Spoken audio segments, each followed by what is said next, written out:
Yeah.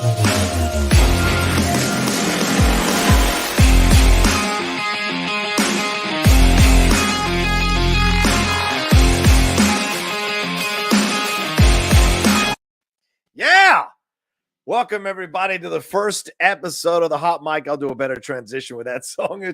I came up with it on the fly. Sorry, we're a few minutes late. My apologies. My computer was not reading my camera, so I was going to have to do it through the computer, and I don't like that. I like using my 4K camera, but we are back. We are here live for our first debut episode of the I don't need to see you in 4K, John. I don't know. Come Go on. back to the computer. Come on, this is a pretty face. Come on now. Jeff Sneider, welcome. How are you? How are things? The Hot Mic debut episode. How are you feeling? We've been talking about this for weeks, if not months, if not years. The day has finally arrived. Although I'm surprised, I just realized that you changed it to with Jeff and John. Yes, this is Not what you months, if not requested. years. You said, you wanted your name to go first. You said alphabetically, but we all know it's because you think you have a bigger footprint in this industry. And I can't do anything else but respect that because you've written for so many notable publications. No, I told John it's because I'm the oldest in my family, and my brother's name is John as well. And so my whole life I've just heard Jeff and John. So that's like the melody that I hear in my head. Okay, fair enough. And to give you even more credit, my girlfriend, when I ran it by her, she said, yeah, Jeff and John sounds a little better. I'm not going to deny that. So, sometimes you just kind of listen to both sides of the equation and agree and go along with it. So we'll do with that. But we are hosting the show. This is a show that we've talked about doing for quite some time here, the Hot Mic, because Jeff and I think you know this, if you follow us and you know us, we're not shy about expressing our opinions and taking the heat for it. And so we want to tackle all the entertainment news that is fit to print, but all the entertainment news as well that's a little controversial. And some other shows, not fit to print. Some other shows won't go near. Some other shows get hesitant or worried about it. We're going to go full bore into it, giving our thoughts and our points of views. And, of course, we'll navigate sensitively where we need to navigate sensitively. At least one of us will. And then we'll deal with it as we go along. But, yeah, both of us going back and forth on these news topics. So we got a lot to get into here, Jeff. So much going on in the world of Disney, in the world of Marvel, in the world of DC, and stuff going on with Ryan Coogler, of course. We'll talk about his arrest. We're going to get into some Best Picture talk. We're going to do a review of the first episode of Winning Time. So much happening here, Jeff. Where would you like to start? Oh, you're throwing it on me first. Yeah. Let's start with this Ryan Coogler video, just because it really was just so infuriating. I mean, okay, is it a little weird to pass a teller a note and ask for money and say be discreet? It's a little weird. Why not just fill out the slip and something didn't add up there, but the response was completely uncalled for. Yeah. Why didn't they try to verify him as a customer? He had his debit card and all his information. I couldn't believe that she called the police because she felt uncomfortable. We have to stop getting rid of just get rid of this. I feel uncomfortable. Yeah. Yeah, we're looking at the video here of this arrest here. And Ryan, you can see him. He is completely shocked that this is happening. What's going on? I guess she was stalling him, right? She was like, oh, we just need a little bit more time to get your money, sir. Yeah. Yeah. TMZ released the 911 call, which was about 54 seconds or whatever. It is a black female teller who was calling the 911 and saying that she, quote, as you said, Jeff, felt weird that Ryan Coogler was asking for, I think, $13,000 or $14,000. $10,000 usually, I think, is around the limit, but he's asking for that much. Yeah, and he was asking for it to be counted discreetly because, people have been killed or robbed for $40. So sure, but make sure that everything was scored away. Go ahead. At what bank do they not count the money discreetly? At what bank are they just 10,000, 11,000, 12,000? I didn't understand. There's only one way to count money at a bank, isn't there? Yeah.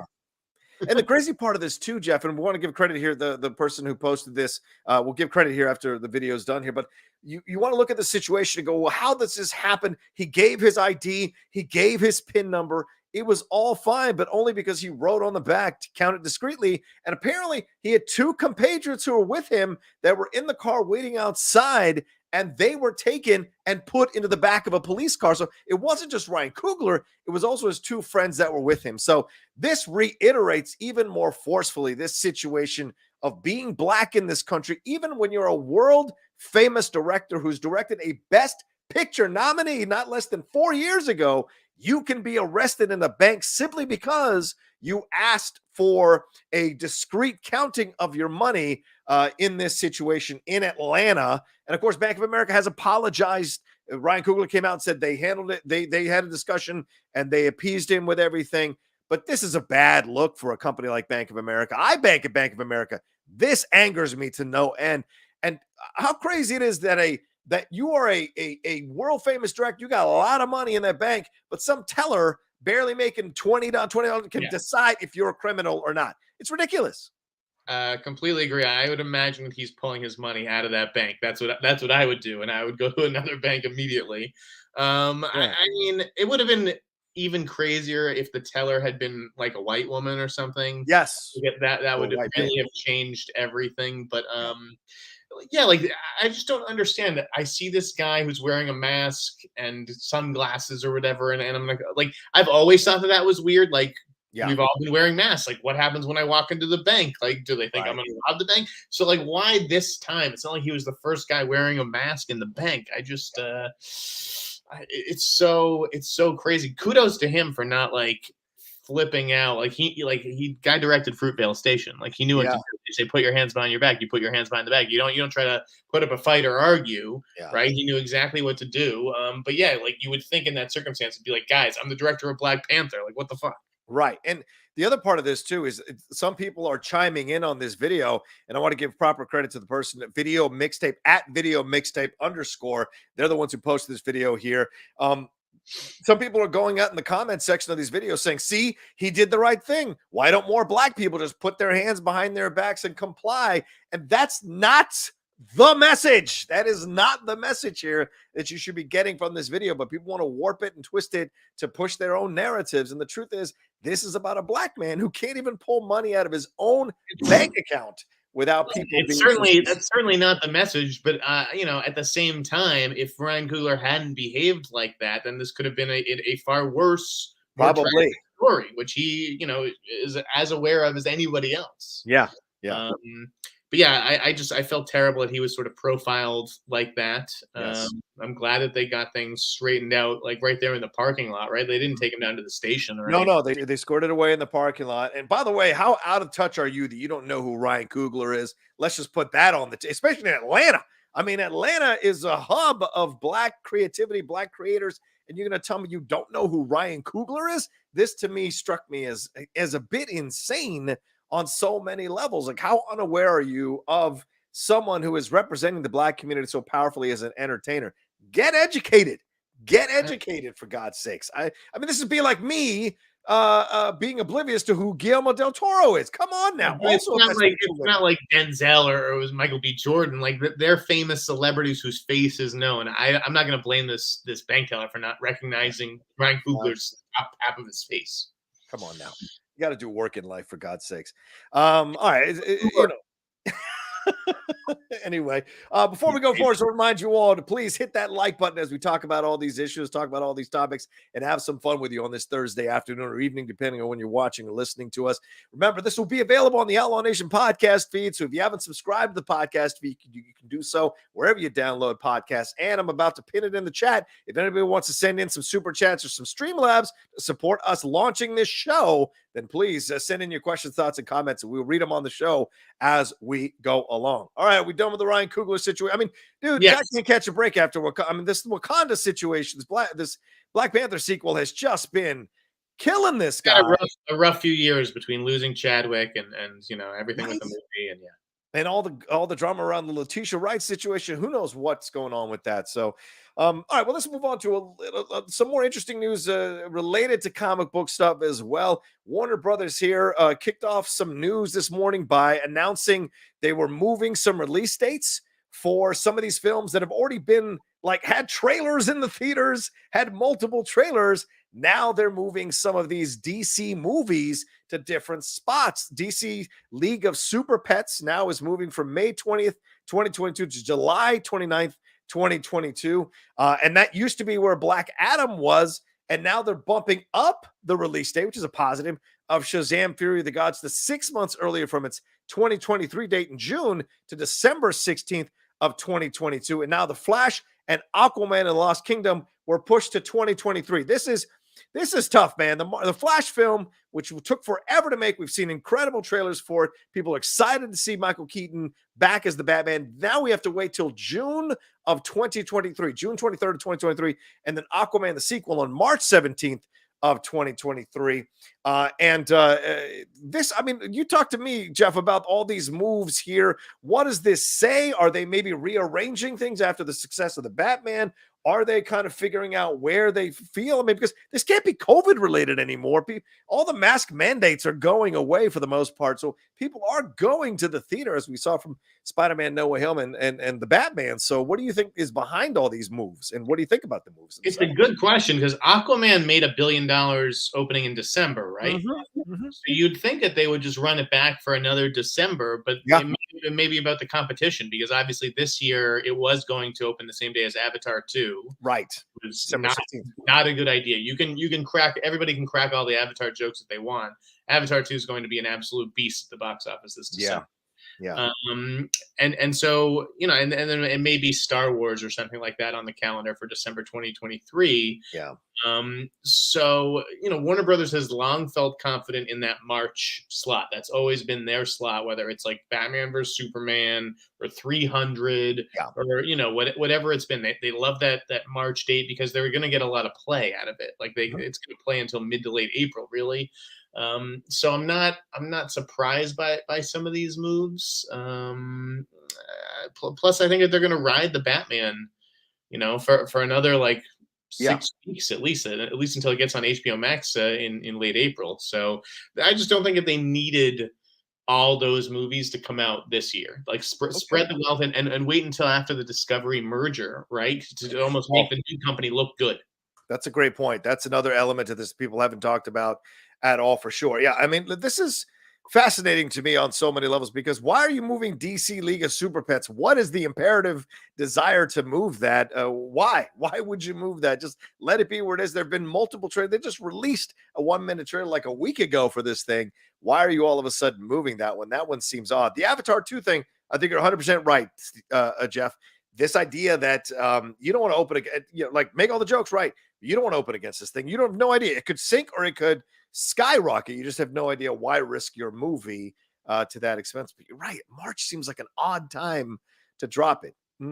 One of the positives, though, Jeff, is that the Flash film is coming out on the exact same date that Batman 1989 came out. That's June 23rd. So maybe there's a bit of symmetry there with Michael Keaton returning as the Batman. Maybe they feel like Star Wars, they have this certain date that works for them when it comes to Michael Keaton as the Batman. I think that's looking into it a little too much. But speaking of changes, there were more changes in the DC universe, as we found out this week that Matt Reeves is pivoting his Batman spin-off series away from Gotham City PD, if you will, and more towards the Arkham Asylum. And it sounds like that show is going to come after the Penguin spin-off anyways. The Penguin spin-off with Colin Farrell has already been greenlit. So kind of interesting, because I was looking forward to a GCPD type of show, particularly the way that it was described, which was like Prince of the City, like there's a corrupt cop. I don't think that they wanted a corrupt cop as the protagonist. I think that they wanted it to be centered around a character who people know a little bit better, and also corrupt cops at the center of these shows. I think we had that conversation last year with some of the George Floyd stuff, like how is Law and Order going to look different, and would a show like The Shield even be made these days? So I understand why some of those changes are occurring. What did you think of the shift from Gotham City PD to Arkham? Well, like you, I'm a little bit disappointed because I enjoy the GCPD comic book series, really enjoy what we got from that. And so I was excited to see how they were going to explore this, because I wasn't a fan of Gotham. I thought Gotham was, because a lot of people thought Gotham was going to have that GCPD vibe to it. And as soon as it went cheesy melodrama, I was out. I know some people defend it. It just wasn't for me in the end. So I was hoping we'd get a little more of a grittier approach, and especially after seeing the Batman, I was even more excited to see what grittier street level approach we were going to get to the Batman. That being said, the Batman was such a hit, and people are now like, okay, this is the Batman. well, let's go forward from here. They don't want to go a year before the events of the Batman and explore the corruption of the Gotham City police. I think that's something that maybe people felt wasn't, or the studio executives maybe felt wasn't the right move. Now you're moving into an Arkham Asylum series. Apparently, that's what it's gonna metamorphosize into. And there have been talks about it being like a horror-based type of thing. I don't know if I want to necessarily see a horror based out of Arkham Asylum. I would like to see something like Mindhunter, where you're exploring all the different villains of the Batman universe in the Arkham Asylum, and maybe having some exploits or some adventures or some some tense back and forths or whatever. That could be interesting. But for me, it makes sense. Like you said, the police stuff. I've been watching the new Law and Order. It is horrific. It is nowhere near as good as the authentic original Law and Order. They've overcorrected to the point where everything is a buzzword. Every interaction is a conversation about a woke situation or a social justice situation. Nobody talks like this. And so for me, it's been a bit frustrating to see the changes. Although I appreciate the correction, I don't appreciate the overcorrection as a critic. Yeah, those are my thoughts on it. Do you want to see a horror-based Arkham Asylum? I got a New Mutants kind of vibe from that announcement with the haunted house of it all, right? They were sort of describing Arkham like a haunted house, I think. So it made me maybe a little nervous. But I also think that it's hard to judge. Like no movie has really been almost messed with on a level that I think New Mutants may have been. So that's for sure. That's for sure. Few movies, anyways. And are you excited about the Penguin series? That is coming, Colin Farrell. That has been greenlit. So just to add on to these two stories here with WB and DC, the Penguin series is happening. First of all, I guess you didn't enjoy the Batman from what I understand from your tweets. It wasn't your 100%. I did enjoy it. See, this revisionist history it's crazy. What did you say about the Batman? I thought the movie was good. It wasn't great. It's not the best Batman ever made, like my columnist Neil Turitz wrote on Below the Line the other day. Like, I disagreed with him, but it's a good movie. Okay. But did you like the Penguin in it? Are you excited to see a Penguin series? I thought the Penguin was okay. I prefer Danny DeVito's Penguin. I just, I felt like we didn't really maybe get enough of him. I felt like the Penguin was he felt a little pathetic to me. Okay. In the movie. Yeah, I'm down to watch the show, but like it's got to hook me early on because Peacemaker I watched an episode of and I was like, I don't really feel like I need to see this. Yeah. So if the Penguin wants me to watch all 5 or 6 episodes, whatever it turns out to be, you got to hook me early. Okay. All right. I disagree with you 1,000%. I thought Colin Farrell was the standout of the movie. He stole every scene he was in. I wanted more. So I'm excited to see a series. I thought he held his own with the Batman. And yes, did he get did what happened to him in that car chase scene? Yes. But in the end, he got kind of the last laugh with those guys by teaching them a little bit of Spanish. So for me, I like that he maintained his credibility. And even at the end, you had a little bit of morality from or a little bit of ethics and code from the Penguin there. That was a bit of a surprise, which I like seeing. So that makes me interested to see what we're going to get. And Colin Farrell, absolutely unrecognizable. Recently told a story on one of those talk shows that he walked by Jeffrey Wright and said, "What's up, man?" And Jeffrey Wright went to the director to maybe get him thrown off the set until the director, Matt Reeves, said to him, no, that's Colin under the makeup. And he had to come over and actually verify that it was Colin. So interesting stuff. Great makeup job for him. And I can't imagine it's easy to put on all that makeup, Jeff, and do a show. That's asking a lot. You can talk about it in the abstract, but that's a lot of effort to put that makeup on. It's certainly a lot of time in the morning coming in and doing the makeup and the hair and the prosthetics and everything. I imagine it was 3 or 4 hours. Yeah. Just judging by what it took to turn like Jared Leto into Paolo Gucci in House of Gucci. But I don't know. I feel like you're the actor. Like it must help. It must put you into character. Oh, totally. Yeah. It puts you in the character, but then you get in another place where you're like, how much of this can I stand? When I was at Universal Studios and I was doing the Harry Potter stuff, they asked me to audition to be the mayor of Hootown for the Christmas stuff. What's that? That's a big deal, the mayor. Yeah, well, yes, but I would have to put on the prosthetics. And in the prosthetics, if you get a runny nose or you get sick, you can only use a Q-tip to go on. You cannot remove the prosthetics, then put it back on again easily. So you're stuck in the prosthetics for 8 hours a day. And that turned me off. I did not do it. I was like, nope, I can't do it. Can't clog up these beautiful pores. I know. I'm on a skincare regimen recently as well. Are you a Peacemaker fan, by the way? I love Peacemaker. Yes, from top to bottom. Why?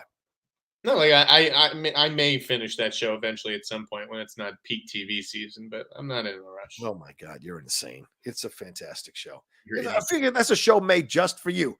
The heavy metal references. Tommy, that's a show made for me. The Lake Show, that's a show made for me, which we're going to review at the end of this episode. All right, Adam Hitchcock with a super chat here saying, I haven't seen anyone talking about this, but could killing D.A. Coulson in the Batman pave the way for Harvey Dent in the sequel? Love the new show. Thank you, Adam. Spoilers, bro. Bit of a spoiler there, Adam, but you know, warn your audience here. I apologize. I think anybody watching has already seen the movie. And Coulson Harvey Dent in the could be in the sequel. Yeah, I mean, you know, I don't know if even Matt Reeves knows who's going to be in the sequel at this point. I feel like, I don't know, Two-Face was kind of, you know, Nolan already did that in the second film. Yeah. I wouldn't mind a different villain. I feel like we've sort of done Two-Face, but if you did have Two-Face, then who would you cast, Rocha? Wow, that's a good question. Well, what age are we doing? Are we doing age appropriate Batman? So is it Harvey Dent, who's the best friend from high school, from college, or whatever? I think he's around Pattinson's age. He has to be able to play up here. We already took Barry Keoghan out of the equation. I saw people pushing for Taylor Lautner to come back as Man-Bat. I like that idea as a funny little... Taylor Lautner? I don't know who's around right now that could play Two-Face believably. Florence Pugh? Let's go Florence Pugh. I throw Florence Pugh. Two-Face. That could be interesting. Come on. She can do anything. I like that. That's not bad. I was thinking of an actor who sometimes we love him and sometimes we hate him, and that would be Shia LaBeouf. Oh. I could see him as Two-Face, but wouldn't you be afraid that he'd overact the Two-Face stuff? He dialed too deep into it. Wouldn't you be afraid? No. Just throwing it out there. Shia's a nut. He is, and in all the best ways. Yes, and some of the worst. We got one more real quick. Okay, what are we going to say? No, you go ahead. Yeah, one more we got here. This is from JMB. Sneider, you will always be a heel in my heart. Any chance you and Rocha could come back to the MTS as a team? I would pee myself if you guys did. Just sending in a little bit of love for the new show. Thank you, JMB. Jeff, you want to field this one? I would love to play with John Rocha at some point. I think we'd make a great team in the Schmodown. I don't have any plans to play this season, but this is season 9, is it? Season 9, yeah, I think so. Yeah, so, you know, season 10, that's a big one. Who knows what could happen in season 10, but I'm definitely planning to sit the year out. Yes, as am I. I haven't watched any of the new stuff. I haven't gone back. I have no desire to go back now. It's I retired. I gave 8 seasons of my life, or 7 seasons. Got a documentary out of it. Yeah, if you call it that. Yeah, sure. His best credit. Last time I checked, I like documentaries to focus on just the documentary subject, not also used as a promotional tool for that thing. But it was a nice documentary for what it was. Eventually down the road, I'll get somebody to do a real documentary. Needed more of me. On the Outlaw. There you go.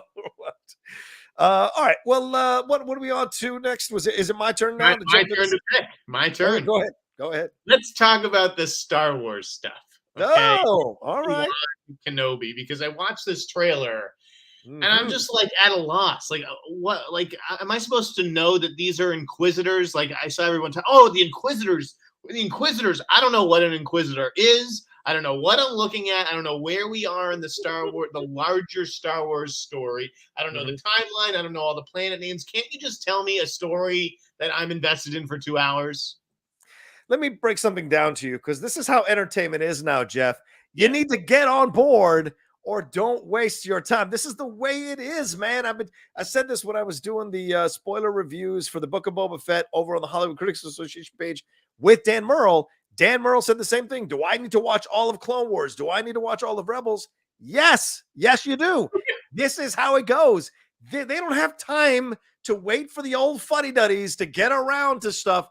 They're targeting the 18 to 24-year-olds who have that extra time on their hand to watch all that stuff and be ready and prepared to watch this stuff. Now, I happen to have watched Rebels. I happen to have watched most of Clone Wars. So I got a lot of the references here, but there's enough original trilogy stuff here for you to hold on to, I would think. So Kenobi coming back, you're on Tatooine, you see Uncle Owen, you see Luke Skywalker as a young kid, either doing pod racing or flying an X-Wing. So there's enough here. And then you have bad Sith Lords. The Inquisitors are new, but they're not that difficult to catch up on. They're force-wielding Sith. What are you saying? Are these words in English? You know what the Force is? Jedi. What? You know what the Force is. Come on. The stuff is just so silly. Like, none of this stuff feels special. Do you think that this feels special? At least, listen, I know I'm a Star Wars hater and this stuff is not for me. We're going to talk about things that aren't for me again later in this show. Like, you know, even I knew that like the Abrams movie felt special, like it coming out, and now just like with a new Star Wars show every few months. Andor and whatever is coming up next. I'm like, who cares? Yeah. I know that's how you feel about it, and this was something that people were complaining about for a long time, right? I remember back when I was hosting Star Wars shows when I first started my career, people were like, "Oh, do we need 2 Star Wars movies a year? Is that too much? Are we overwhelming the people?" And to me, I think it's never about quantity; it's always about quality. Nobody would give a shit if you had 4 Star Wars movies in a year, if all 4 of them were excellent. That's the thing at the end of the day, is are they producing high quality content so you keep coming back and enjoying it? Now, Book of Boba Fett, I think you could argue pretty much a mixed show for so many reasons, and was reviewed accordingly in a mixed way. The Mandalorian shows a little more higher esteem for them, reviewed a little more positively. This looks like a theatrical interpretation of a TV show. And this looks like they sank a lot of money into it. This looks like it's going to have a certain level to it that's a little bit higher than anything we've seen before.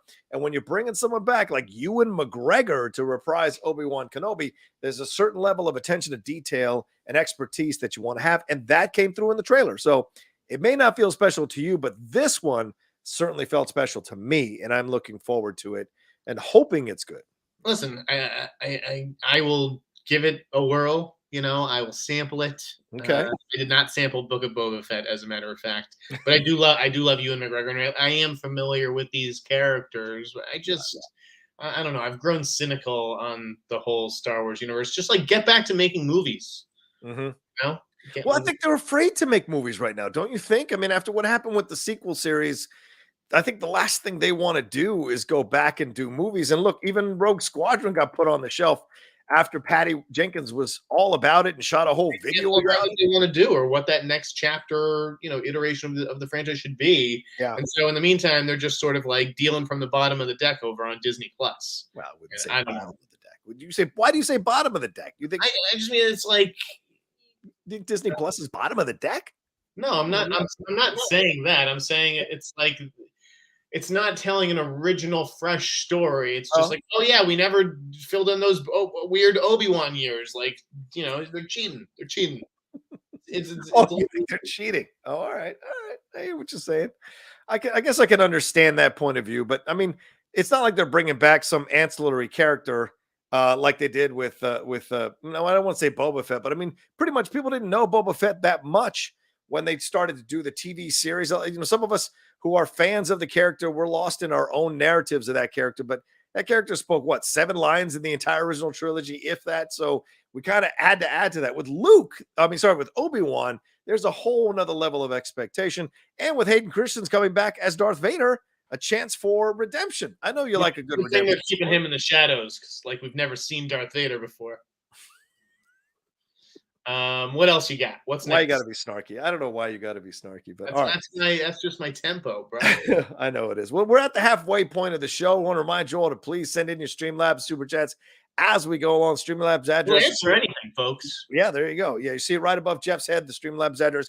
And a quick moment to say thank you to Tushka Productions. Tushka is the one who designed this whole thing. Obviously we worked together in terms of what I wanted the design to be. Tushka suggests some great stuff and then created this. So all the graphics you see now for this show, give some love to Tushka Productions for what he was able to create. I think it looks fantastic. Totally conveys what we want the show to be. So shout out to them. It looks beautiful. Yes, thank you very much. I like the color scheme. You spelled my name right. You got John's hand is a little bit darker than my hand. It's perfect. That's right. Perfect. perfect. But something that isn't quite perfect, Jeff, we should move to this. And speaking of something that's maybe not as beautiful in terms of aesthetic and look, what do we think about this, Jeff? What do we think about the new hairstyle for Henry Cavill? This came out on Arkham. He's got a new spy film coming out called Argyle. You wanted me to put this in the rundown. It is officially in the rundown. So you got to tell me your thoughts on this hairstyle. I just thought he looked so ridiculous. It really brought to mind like the Godfather line, like, what have they done to my boy? Like, he looks ridiculous.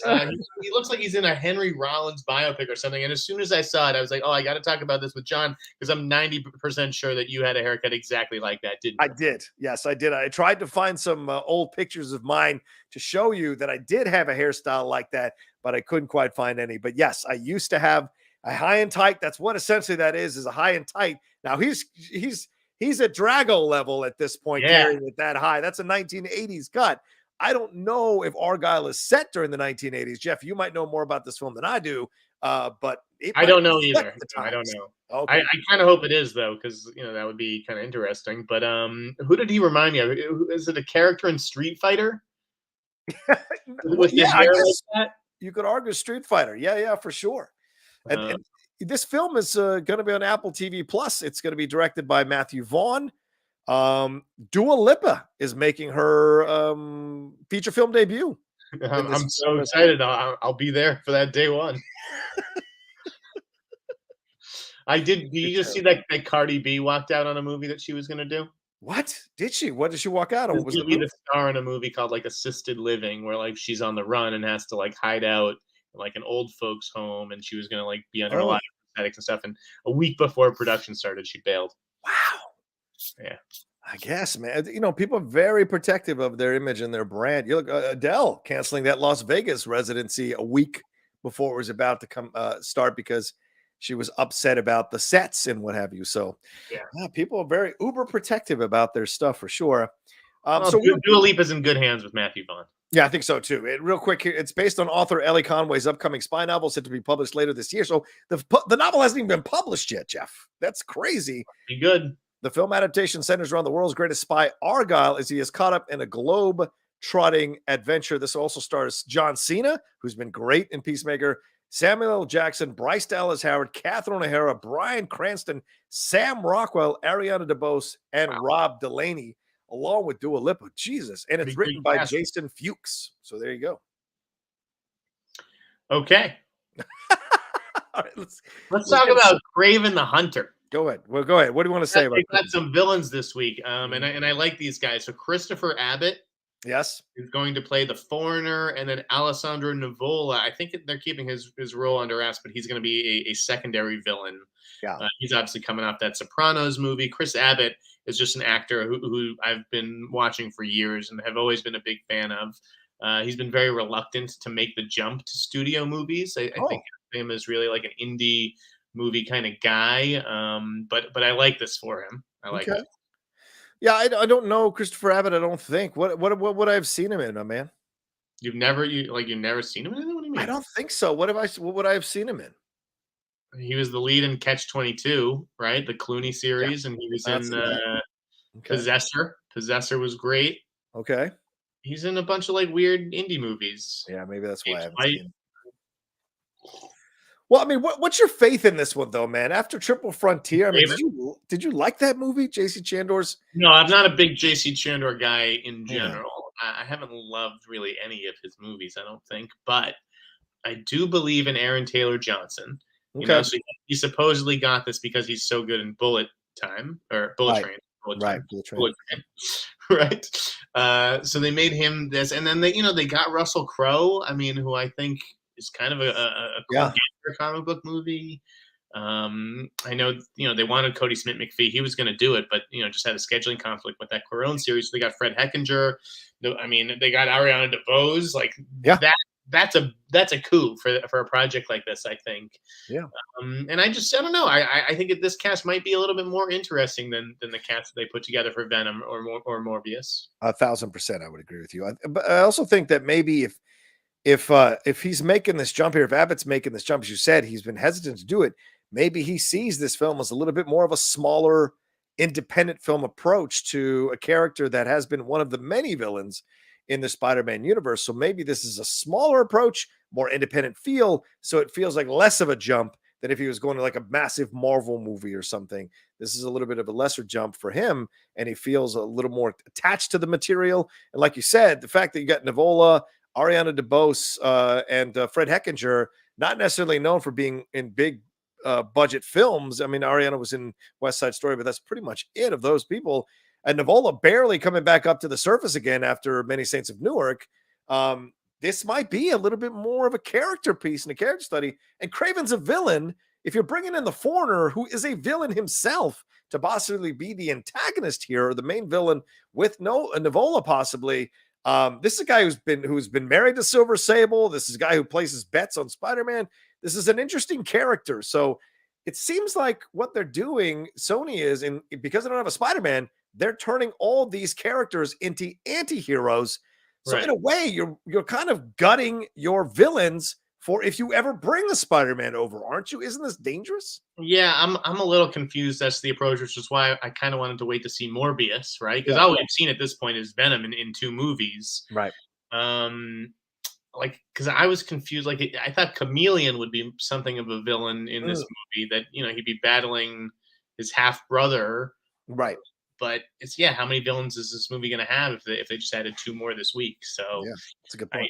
I do not know the Spider-Man comics or even the Kraven character and his family well enough to speculate. But I like the way that they have assembled this cast thus far. Great, fair enough. All right, before we move forward, let's hit some of these super chats and Streamlabs that have come through here. Jeff D-Train says, I just hope this Obi-Wan series is to Star Wars what Logan was to comic book movies, a more gritty character study, no kid-friendly crap. Please, Disney. What were the last 2 words then? Please, Disney? Except I would say please, like please. Like, give me a break. Disney's not going to go there. It's not going to do that.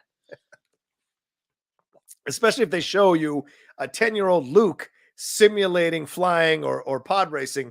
There's no way they're not going to go into some kid-friendly stuff. It's Star Wars. It's going to happen. Right. They're there to sell toys and merchandise, and that's what it's really about. Yeah, fair enough. J&B sending in some more here saying, team name the Outlaw Patriots. Or Outlaw Patriot. The Outlaw that seems weird. Says, no, I think we'd have to start fresh and get rid of the Patriot history, get rid of like top 10 and Outlaw and all that stuff, and just come up with our own. I agree. I agree. Sheila in here. Thank you, Sheila. She says, love this collaboration. Welcome, Sneider. Happy to see you on YouTube again, and apologies for misspelling your name before. Thanks, Rocha, for the great content. Oh, you're welcome. Thank you, Sheila. Feel free. We owe you an answer to a question at some point. We do? Okay. All right. Do you know what the question is? No, she can come up with a question later. I'm just saying. Okay. All right. Fair enough. All right. I think that's all of the super chats. Let me head over to Streamlabs here real quick. Adam Jimenez donated, says, I love this. Finally, people being honest about shit in the entertainment world. Sneider keeping it real. I agree. I can't be bothered to watch all the Star Wars crap that isn't live action to know who these new Muppets are. Wow. There's no Muppets in Star Wars anymore, pal.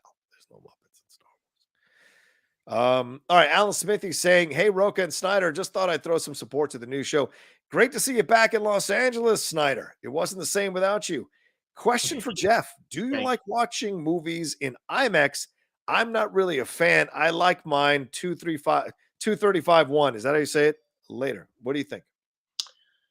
I mean, IMAX can be overwhelming at times. I don't need to see every movie in IMAX, not just because of the upcharge or whatever, but I've always just been someone who's appreciated the story more than the visual presentation. But I think for some movies, like you want to see it on the biggest, loudest screen possible, and that is IMAX. Okay, fair enough.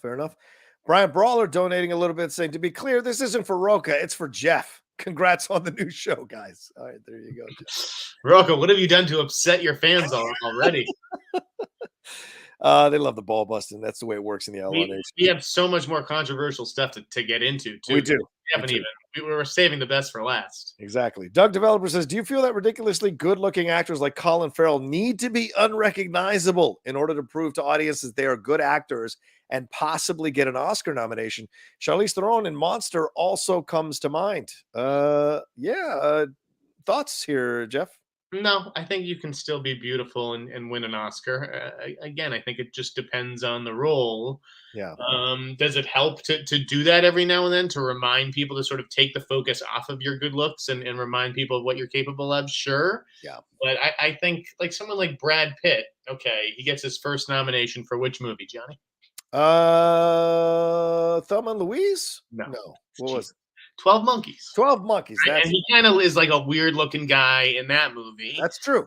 So that sort of falls under that corollary. But at the same time, Brad Pitt also just won an Oscar, right, Yeah. for playing a golden god in Once Upon a Time in Hollywood. He didn't have to ugly himself up for that. So it all just depends on the role, I think.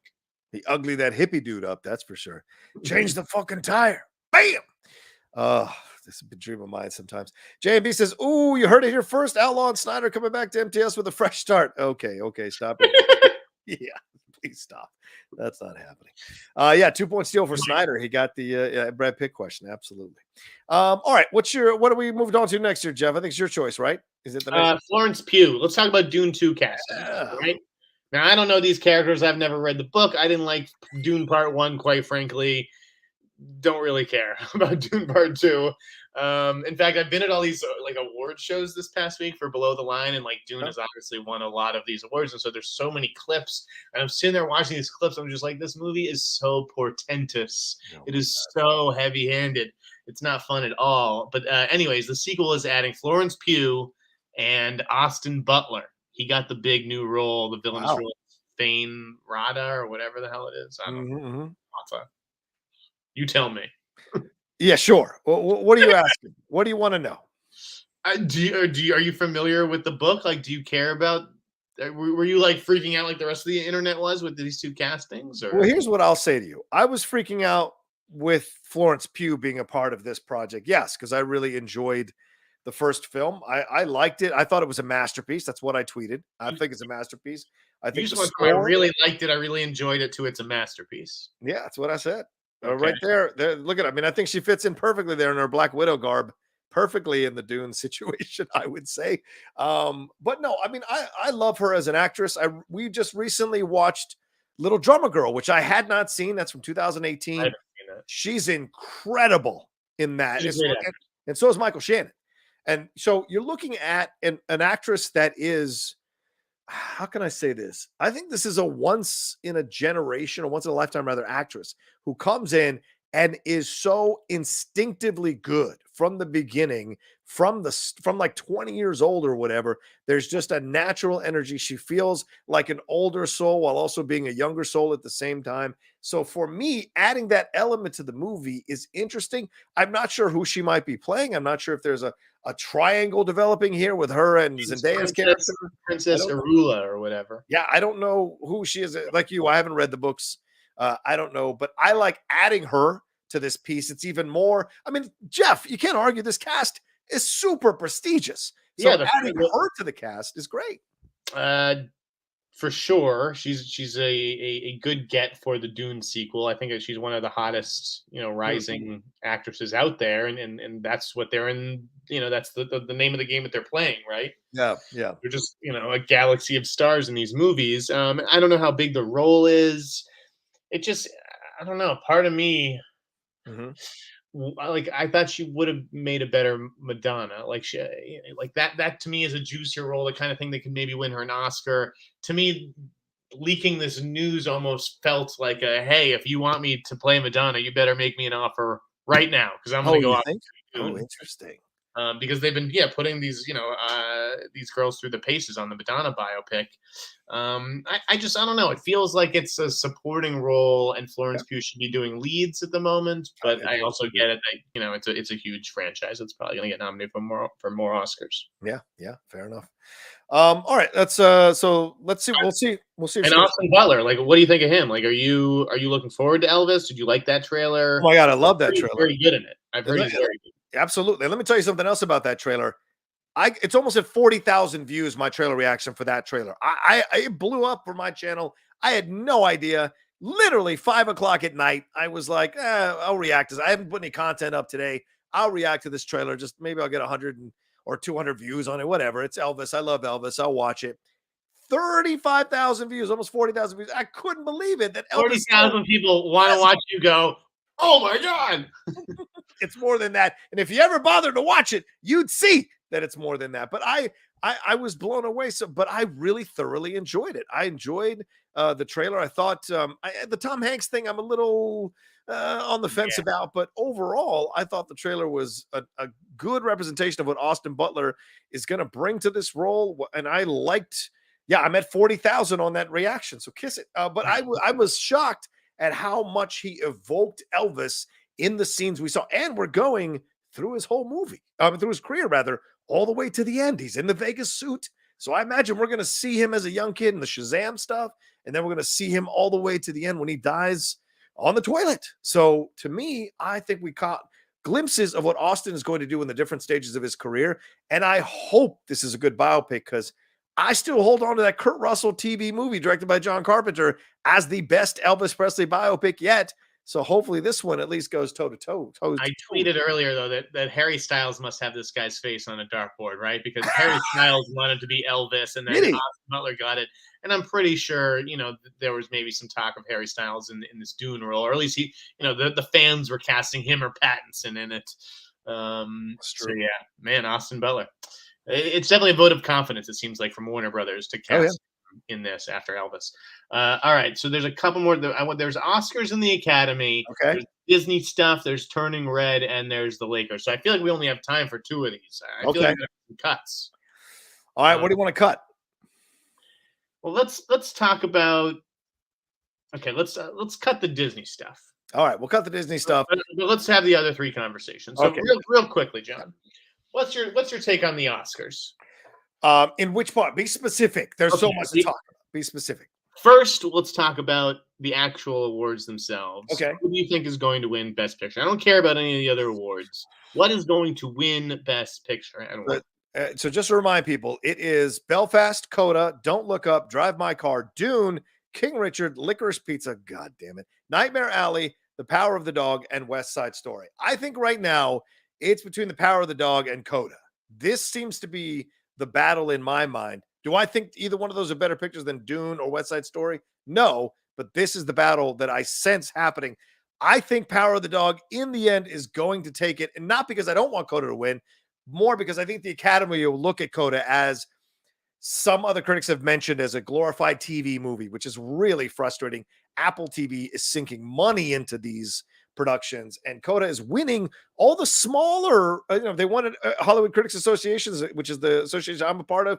They've won at the SAGs. They've won at these other smaller venues, but the big dog, like the Oscars, I think there's a certain level of, size or prestige or some kind of independent really feel that they want here. And I think Power of the Dog seems more artistic for what the Oscars want their best pictures to reflect about movies in any given year. So I think Power of the Dog is going to win. What do you think? Well, I've said it on FYC for the better part of a year. I do think Coda is going to win, or just that something funky is going to happen. I do not think it's going to be The Power of the Dog. I do not think The Power of the Dog is in the mix for Best Picture. Wow. I look at things just like the other night, the Society of Composers and Lyricists Awards, right? Mm-hmm. That could have gone to Johnny Greenwood real easy. It went to Encanto instead. The Editing Award, the Ace Eddies, that went to King Richard. There's just so many examples of Power of the Dog coming up short, I think, in the crafts. To me, it's going to be this year's Mank. I think that Netflix just gets behind the wrong movies. I think that they listen to the wrong batch of critics. I think that we're going to see something crazy on Oscar night, whether it is Coda winning or whether it's West Side Story or Belfast or King Richard or something. I mean, I wish it won Best Picture, West Side Story. I wish it could be in that situation. I'm trying to look. I think it has a shot. You do, really? I think it has a better shot than I just do not. I cannot foresee a scenario in which Power of the Dog wins. Just too many people hate this movie. Okay, including Samuel. Well, Sam's a cantankerous old cowboy, as if there were no gay cowboys in the fucking West. He went overboard in his criticism. He did. Look, it was disrespectful and out of line coming from him. Power of the Dog won Best Picture at the Chicago Film Critics Association. Who cares about the Chicago Film Critics Association? I'm just throwing it out there. I'm talking about the Chicago everybody's, okay? Chicago is a place that's still haunted by the specter of Roger Ebert. And they have all these guys, they give them the job at rogerebert.com, right? And then they quote rogerebert.com on all the posters because they think morons, okay, think that Roger Ebert's still alive. Fair enough. It won the Golden Globe for Best Picture. It won the Houston Film Critics Society for Best Picture, the London Film Critics Circle for Best Picture. It was runner-up for Best Picture. Not in the Academy. They don't vote for awards. No, I'm not. Critics, I don't care. Critics are the worst. Okay. The worst. The worst. Well, they're usually harbingers, aren't they? You know what? Let's forget the rest of the Academy stuff. Let's go into the next topic, which is about critics. And I'll set it up. So go ahead. John. All right. Sean O'Connell from Cinemablend wrote this Turning Red review. Yes. Now, I think you may be friends with Sean. I am. I've been interviewed Sean on the show a couple of times here on the channel. I love Sean. I think he's a really good person. I've had nothing but fantastic interactions with him. When I was like Go from Collider, he was one of the first people to reach out to me and say, "You're not losing any credibility. I love you. You're going to be working. Don't you sweat it." So I always have a soft space in my heart for Sean O'Connell. Yeah, my segue was a little disingenuous in the fact that I'm saying critics are terrible, and then you think I'm going to be saying that Sean is terrible. That is not what I'm going to say. I'm going to say that the internet went a little overboard, I think, in its criticism. In your opinion, yes. In my opinion, yes. Of his Turning Red review. I am not friends with Sean, really, so I'm not someone who's like, was going to defend him no matter what or whatever. But it was just like, I've read this guy's work for years on the internet. Yeah. He's not a racist or a misogynist or any of this stuff. No. There's no pattern in this in his writing. And so I hate that the internet just like takes these screenshots, right? Mm-hmm. And even though, okay, maybe he could have worded things differently, but I get the ideas that he was trying to put forth, which is that this movie's not for everybody. This movie is for young girls, and like it's okay to say that. And I realize that most critics are like middle-aged men, right? And I enjoyed Turning Red. I really appreciated its message and what it was trying to do. But I can also see that, if that movie caught me on a different day, I'd be like, what is this? Who is this for? This isn't for me. Who cares?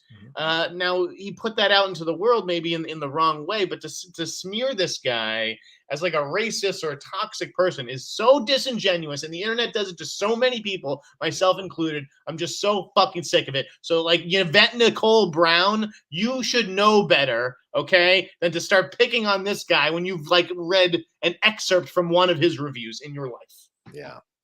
So let's deal with some of the stuff that was said here. I read the review because it's archived still on the Cinemablend webpage there. Some of the quotes, he said that he found that the film was exhausting for him. And by the way, Sean is a dad. So, and he's happily married with two kids, but he is a dad. And he felt that this film was a bit, and it was his opinion. He felt it wasn't manic energy, right? Oh, fair enough. He felt the manic energy was a bit exhausting. That's a legitimate criticism. It can be a legitimate criticism, but you also have to be aware of the audience you're presenting to, Jeff. You cannot just say whatever and then people just go, you know what? Fuck it. You just said whatever. I just got to accept it. People can have issues, just like you have issues with the movie. People can have issues with the review, and they're entitled to that. What I didn't like was to see like people try to burn this guy's reputation to the ground. I'm telling you, I agree that the review was not as well written as a review maybe should be, but I just don't think that it speaks to his personage. Well, and here's the deal, and I want to make this clear as a person. And again, I love Sean, and I'm never going to speak ill of him as a person.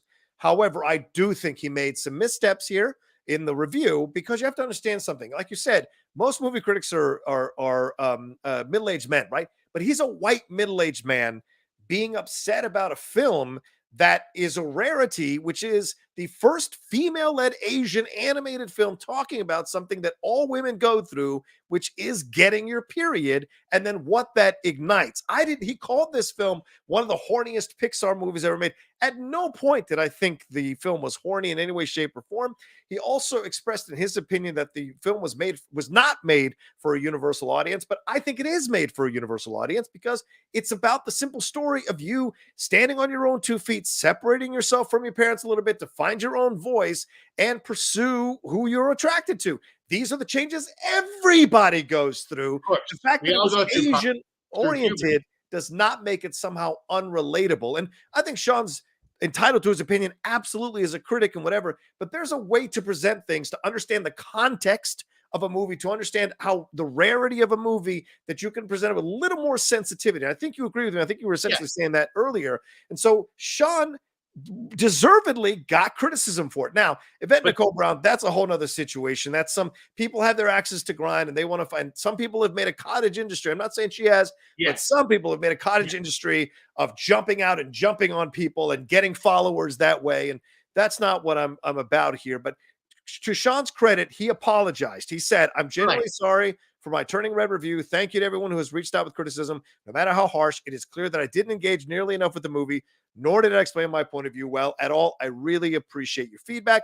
And the editor-in-chief there, Mac Rodden, who I don't know if he's white or what he is, he said, "We failed to properly edit this review. It never should have gone up. We've unpublished it and assigned it to someone else." And here's the deal. And I, dude, you and I, we've had this conversation, and certainly in our former place of employment, it was an issue for me. If you do not have people of color in positions, high-ranking positions, stupid white people are going to make stupid white decisions. And someone of color could have read his review at a position of power and said, "Dude, tone this down. The look, can we have a conversation? Blah, blah, blah." This idea that people of color are shut out at high levels on these websites that tout diversity in every other place is a mistake. Right. And so you they take every other place to task for not having enough diversity, and then they never look inwards. Exactly. And that's a little frustrating for me, as I've said to you before about our former place of employment. It was frustrating to see an entire stack of editors in chiefs that are all white and no person of color is there. So you're going to tell me they're going to understand how to assess those kinds of reviews? You don't, I also also think that white men need to be able to review movies like this. It's not like we need to go get an Asian reviewer because they're more sensitive to it. I don't think that. I don't feel like Sean was saying that if you're not an Asian girl, you're not going to like Turning Red. But he said it wasn't for him, and he felt it wasn't universal. Yeah. I see what you're saying, in that it is obviously universal, and that women of any shape, size, color, creed, or whatever is going through this exact same thing where the mom's like, "Oh, I didn't think it would happen so soon, and it arrived early," and I thought it dealt with all the menstruation stuff in a very clever, sensitive way. I agree. So yeah, I think he was off the mark in his review, and I do think he could have worded it differently. But I also am not like, this guy needs to lose his job, and he's the managing director, and he should know better. It's just like, come on. We have to create the space for change, which means if someone messes up, we have to create the space for them to be called out, and then the people who call them out, have to also create the space to let that person apologize, learn the lesson, and grow from it. The apology got ripped apart, and it's like, why though? Like, what? Like, I just don't get what people want from an apology. It seemed very genuine on his part. It was genuine, but I also know that Sean is a very proud person, and Sean is an established, intelligent. I mean, he wrote that Sneider book. He's got a Spider-Man book coming out. This man works hard at his job, and so I'm not trying to defend it as a person of color who loved Turning Red. I'm not trying to defend his words. What I'm trying to say is I agree with Jeff that he shouldn't have been pilloried and set on fire. Simply calling out the review was enough. Going after his personal and labeling him as a racist, I think, is where you're going too far.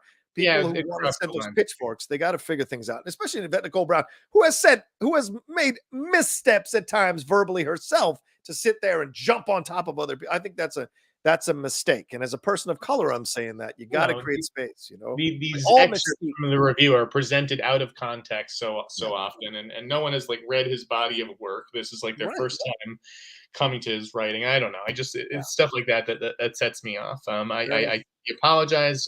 Apology accepted. And let's move on. Okay. And so wait, what is last? The Lakers. Yeah. Let's end on this note. Let me tee this up because I want to maybe separate this out as a separate thing. All right, everyone, we're going to review here Winning Time, the first episode that is on HBOMax here from director Adam McKay and co-creator Adam McKay, writer Adam McKay here. This is profiling or conveying the birth of the Lakers, of the Showtime Lakers of the 1980s under Dr. Jerry Buss, who was the owner. This is Magic coming to join the Lakers. The show starts out with Magic, so right before he's about to announce that he has AIDS, but we go back in time in the first episode to explore Magic coming out of Michigan State, Jerry Buss buying the Lakers, and the struggles with Jerry West, who was apparently the coach at the time, which I totally forgot about. And this stars a bevy of incredible actors, including John C. Reilly, Adrian Brody, Jason Clarke, so many fantastic. Gabby Hoffman, who, by the way, was criminally robbed of a Best Supporting Actress nomination for Come On, Come On. Yeah, she's fantastic in that film. So, Jeff, what did you think overall about this first episode of Winning Time? Well, a slight correction. So, it starts with Magic saying he had HIV. Never actually. Sorry, HIV. I apologize. But I thought it was excellent. And I read some like really negative reviews of this show, and I could understand the criticisms, but this is like, if you're a basketball fan, if like I am, this is like crack. Mm-hmm. I mean, I burned through these episodes. I was like a junkie when it came to the show. Just like, give me more, give me more. I thought it was great, like taking you inside, not just like the dynamic of a professional sports team. Yeah. But management and the family, and just there's just so much. It's such a rich, fertile ground for a show. That time in Los Angeles in the 80s, and just, oh my God, I thought the cast was fantastic. Like, this is Entourage with basketball, right? Yeah. With Magic Johnson as Vincent Chase. Okay. And I thought Jason Clarke was terrific as Jerry West. I loved Jason Segel as Paul Westhead, and Adrian Brody as Pat Riley. Like, I as a Celtics fan who grew up on this particular rivalry, I could not get enough of it. Well, I was a Lakers fan all through the 1980s because I hated the Celtics. I hated Larry Bird. I hated Kevin McHale, Robert Parrish, Dennis Johnson. But you respected us. Maybe the most, sure. As the most irritating person on the planet, this side of a Duke player, Danny Ainge, he drove me insane. And then Bill Walton dragging what's left of his left foot up and down the court. It was ridiculous to watch. But in the end, it led to two of the greatest teams of the 1980s, some of the greatest finals, NBA finals you'll ever see. So many documentaries have been done about them, and I devour them just like you. Like crack. It is incredible to watch this stuff. I loved this first episode.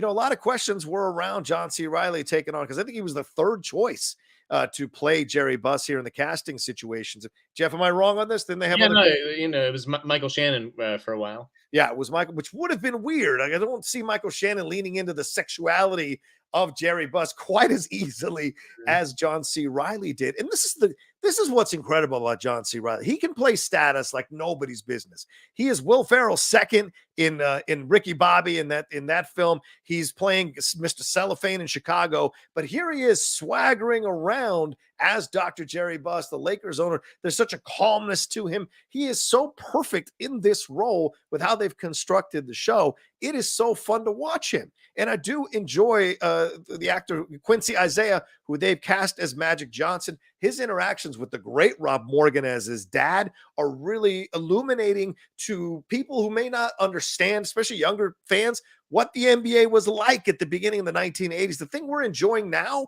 was on its last legs in the 1980s before Magic and Larry came in. They saved the NBA. So to get this unabashedly honest approach to it, and I'm talking nudity, I'm talking sex, I'm talking drugs, I'm talking all this stuff. It doesn't hold back. It doesn't hold back, which I appreciate. If any criticism is geared towards that, y'all need to grow the F up, because that's what was really happening back then. And you got to show what was really happening back then. And I love that they're doing that, and getting Kareem Abdul-Jabbar, getting Norm Nixon, getting all those different kind of energies around to see what was happening. And yes, they're not shying away from Kareem, who is notably known for being an asshole for a number of years, which is why nobody wanted to give him a coaching job or even a front office job. It's great to explore. And Jeff, the script itself, I think the scenes are so well constructed in how they're shifting the power dynamic throughout. And you've only seen one episode, right? Yeah, only seen one, because I don't have an HBO Max contact. like you do, but I want the rest of the episodes after this episode for sure. Gotcha. Yeah. I like how it sort of spreads the love in terms of the perspective that it's telling each episode from, because there will be the Jerry West centric episode and there will be the Pat Riley centric episode. It's not always Jerry West front and center, though it always ends up coming back to him. He is the center of gravity that the show revolves around. Yeah. But yeah, I really think that the magic of the show is in the casting.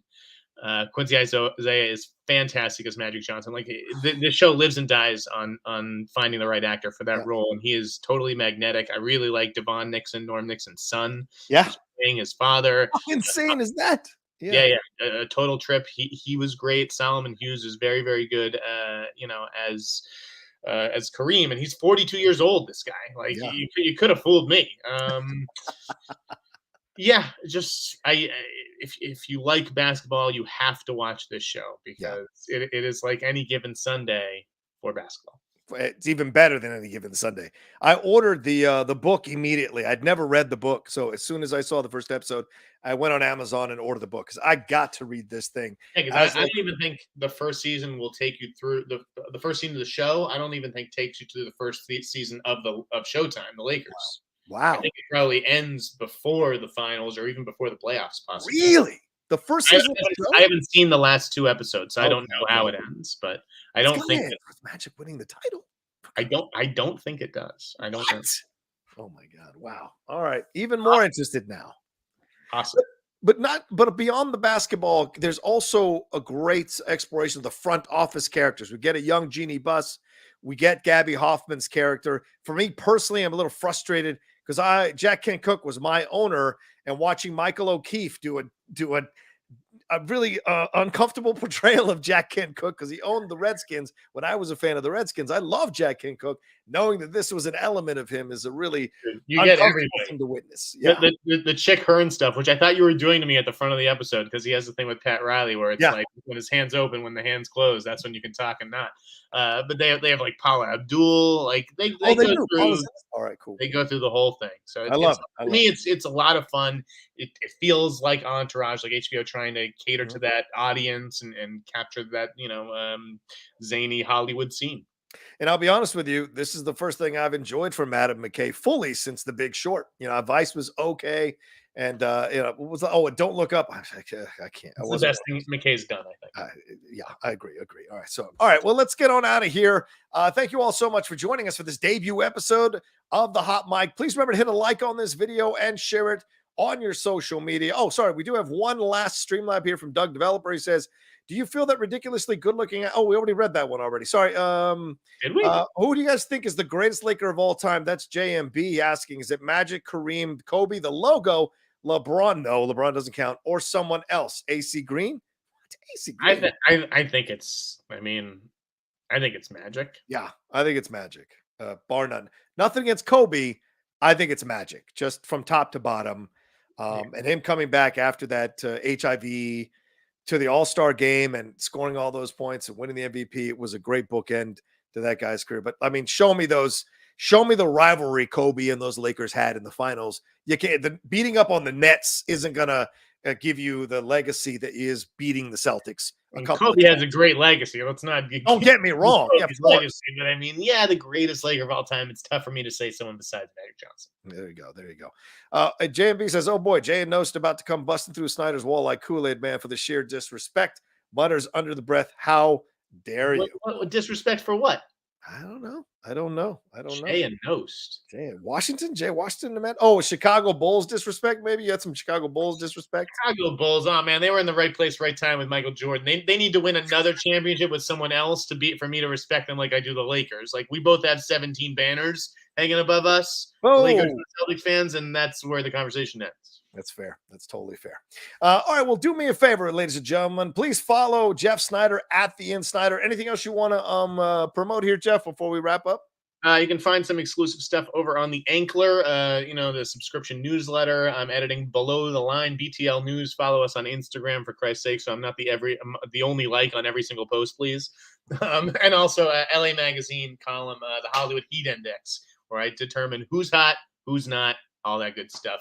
And episodes of the Hot Mic won't always be this long, folks. For the first one, we went a little long. We'll try to trim it down next time. But thank you, John, for setting it all up. Man, of course. Thank you, brother. Thanks for coming aboard this train and being willing to do the show. I'm looking forward. Already had a blast. And yes, we went over an hour. We're normally going to try to keep it to an hour, just to let you all know, but we had a lot to talk about. So learning lessons for us, for sure, going forward. But thank you all for joining. Please follow me at The Rocha Says on Twitter, Instagram, and TikTok, The Outlaw Nation on Twitch. And remember to subscribe down below. Get us to 25,000 subscribers as quickly as possible. If you're loving the show, this is the kind of content you get here on the Outlaw Nation.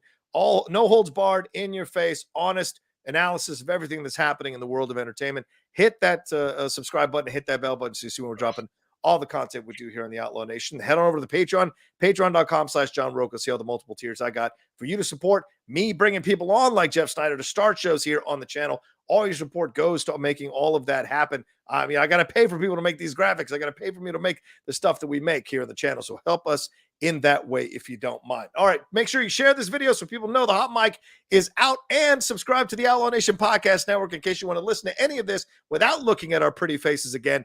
Go and subscribe to that. And we'll talk to you next time with another brand new live episode of the Hot Mic here on the Outlaw Nation. Peace.